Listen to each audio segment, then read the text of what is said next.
চিকেনের জন্য প্রথমে সাদা তেল, এই মাংসটায় সাদা তেল দিয়ে করবেন, ভালো লাগে সর্ষের তেলের সাথে। হালকা পাতলা ঝোল হবে। তেলটা আমার গরম হয়ে গেছে, আলুগুলো ভেজে নেব। আলুগুলো আমার যে লাল করে ভাজা গেছে, তুলে রাখছি।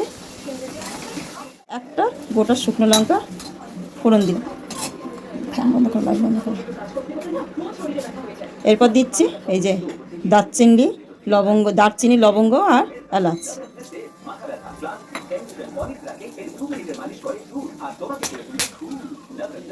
এরপর দেবো দুটো এরপর স্লাইস করা পেঁয়াজ দিলাম, দিয়ে এটাকে একটু ভাজবো। হয়ে গেছে যে পেঁয়াজটা, এবার এর মধ্যে অল্প করে পেঁয়াজ বাটা দিচ্ছি। 2 মিনিট মতন পেঁয়াজ বাটাটা দিয়ে ভেজে নিলাম। এরপর দেব আদা, রসুন, কাঁচা লঙ্কা, কাঁচা হলুদ, গোলমরিচ আর রসুন একসঙ্গে বাটা। মশলাটা দিয়ে এবার ভালো করে আবার নেড়ে নেবে। চিকেনটাই যে একটু টক দই দিয়ে ম্যারিনেট করে রাখবো 10-15 মিনিট মতো। হয়ে গেছে। এবার দিচ্ছি প্রথমে ধনে গুঁড়ো, জিরে গুঁড়োটা একটু বেশি দিচ্ছি,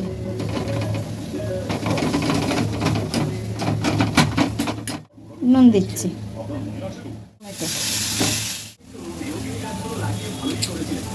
চিকেনটা দই দিয়ে মাখা ছিল সেটা এবার দিয়ে দেব।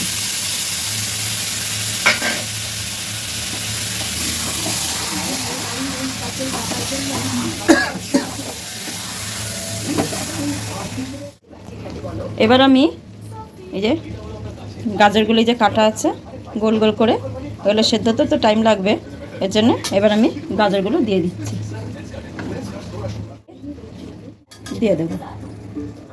এই যে হাড় থেকে যে মাংসগুলো একটু আলগা হয়ে গেছে, আমার মাংসটা কষা হয়ে গেছে, তেলে ছেড়ে গেছে। এই যে মশলা থেকে জল গরম করেছি সেইটা আমি এবার দিয়ে দেবো।